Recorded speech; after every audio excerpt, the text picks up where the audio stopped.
আসসালামু আলাইকুম। এই ফোনটার হচ্ছে ডিসপ্লেতে সমস্যা। ডিসপ্লে একদম চুরমার হয়ে গেছে ভাঙার পর। এটা মূলত একটা আসার দেওয়া হয়েছিল রাগ মেজাজে সম্ভবত। যাই হোক, কাস্টমার আমাদের কাছে দিয়ে গেছে এটার হচ্ছে ডিসপ্লে পরিবর্তন করতে হবে। তো ফোনটা খুলে দেখলাম যে ফোনটা অনেকখানি বাঁকা আছে। তো আমরা ডিসপ্লে লাগাইলাম ফ্রেমের উপর। লাগানোর পর দেখতেছি যে একটা সাইড একদমই বেশি ফাঁকা হয়ে গেছে। এই যে দেখতে পাচ্ছেন, একদম বেশি ফাঁকা হয়ে গেছে। এই সাইডটা কিন্তু ঠিক আছে, আপনারা দেখতে পাচ্ছেন। আর এই সাইডটাও ঠিক আছে, কিন্তু এই যে জায়গাটা এখানে হচ্ছে একদমই অনেকখানি ফাঁকা।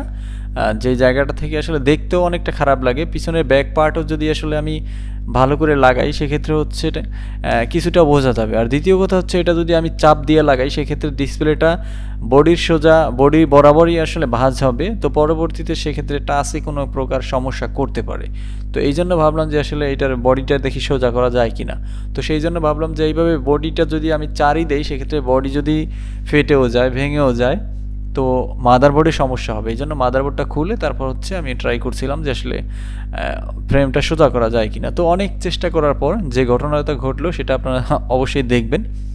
তো আমি হচ্ছে মাদারবোর্ডটা প্রথমে খুলে নেই, তারপর হচ্ছে আপনাদেরকে দেখাই। আর বিশেষ করে এই ধরনের ফোনগুলো আপনারা যখনই খুলবেন বা কোনো ফ্রেম যদি আপনাদেরকে সোজা করতে হয়, তাহলে একটা বিষয় অবশ্যই খেয়াল রাখবেন যে মাদারবোর্ড ফ্রেমের সাথে বসানো অবস্থায় কখনোই এগুলো সোজা করতে যাবেন না।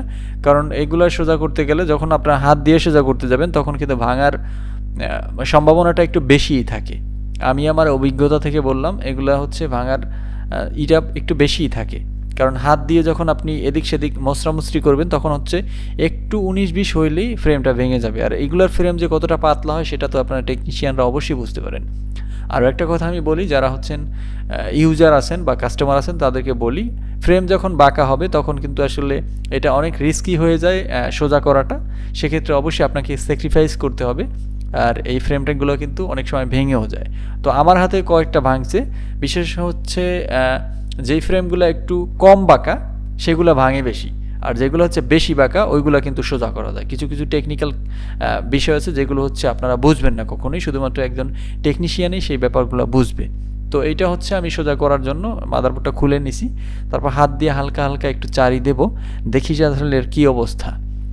একদমই কর্নারে বাঁকা, একদম মাথায় বাঁকা, যেখান দিয়ে আসলে ডিসপ্লের কর্নারটা দেখা যায় সেই জায়গাটাতে একটু বাঁকা। তো আমি অনেকবার ট্রাই করছিলাম, ট্রাই করার পর ফ্রেমটা ভেঙেই গেছে, শেষ পর্যন্ত ভাঙছে। কিন্তু ভাঙার পর একটা বিষয় আমি খেয়াল করলাম যে ভাঙার পর হচ্ছে এটা সোজা হয়ে গেছে।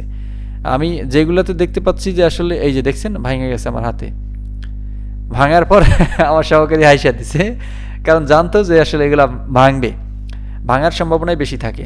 তো ভাঙার পর হচ্ছে এগুলা কিন্তু অনেকটাই সোজা হয়ে যায়।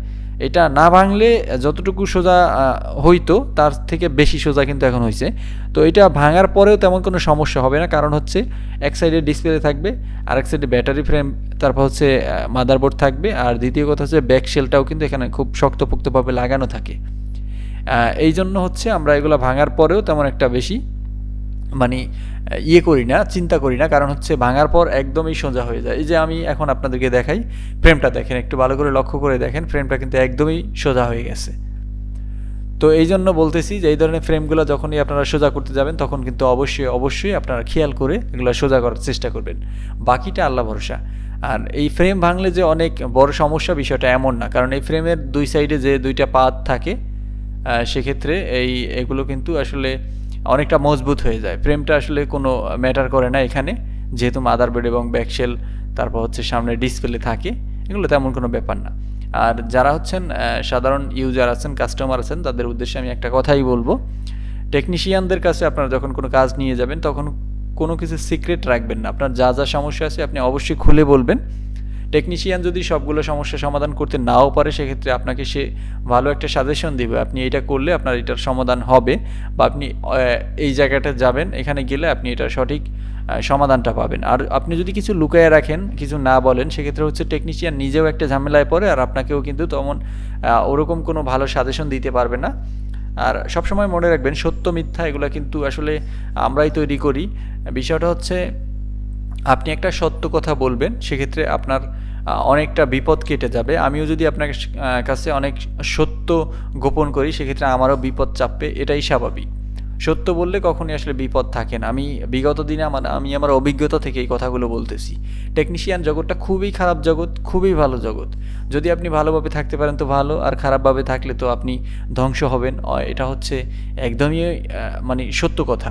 তো আমি চাই সবসময় আপনাদেরকে ভালোভাবে আসলে সার্ভিস দিতে, সেবা দিতে। আপনাদের থেকে আমি সবসময় সহায়তা কামনা করি। আর দ্বিতীয় কথা হচ্ছে, আমি এই টেকনিশিয়ান জগৎটাকে বেশি একটা পছন্দ করি না। সেটার কারণ হচ্ছে কেউ আসলে এখানে বিশ্বাস করতে চায় না। কারণ হাজার হাজার টেকনিশিয়ান আছে যারা মিথ্যা বলে, আর সেই মিথ্যার ভেতরে আমাকেও অনেকে জড়ান। আমি চাই না যে আসলে কারো মিথ্যা বলে কারো আসলে হক নষ্ট করব, বা কারো সাথে মিথ্যা বলে হচ্ছে তার থেকে বেশি টাকা নেব, এমনটা চিন্তাধারা আমি কখনোই আমার মধ্যে আনি না। আমি চাই সব সময় আসলে সত্য বলতে, বা যতটুকু পারি সার্ভিস ততটুকুই আপনাকে দেব। এর বেশি আসলে আমি বলবো যে আমি এইটা পারি ওইটা পারি সব পারি, বিষয়টা এমন না। আমি যতটুকু পারি ততটুকুই আপনাকে সার্ভিস দেব, ততটুকুই আপনাকে সেবা দেব, ততটুকুই আসলে আমি আপনাকে কথা দিব। বিষয়টা হচ্ছে আমি পারি যদি 10 পর্যন্ত, আমি আপনাকে কখনোই 20-এর আশা আপনাকে দেব না, কারণ আমি একজন প্রো লেভেলের টেকনিশিয়ান না। এই বিষয়টা সবসময় আপনার খেয়াল রাখবেন। আমার কাছে যারাই কাজ পাঠাবেন অবশ্যই অবশ্যই সব কিছু জেনে বুঝে তারপরেই হচ্ছে পাঠাবেন।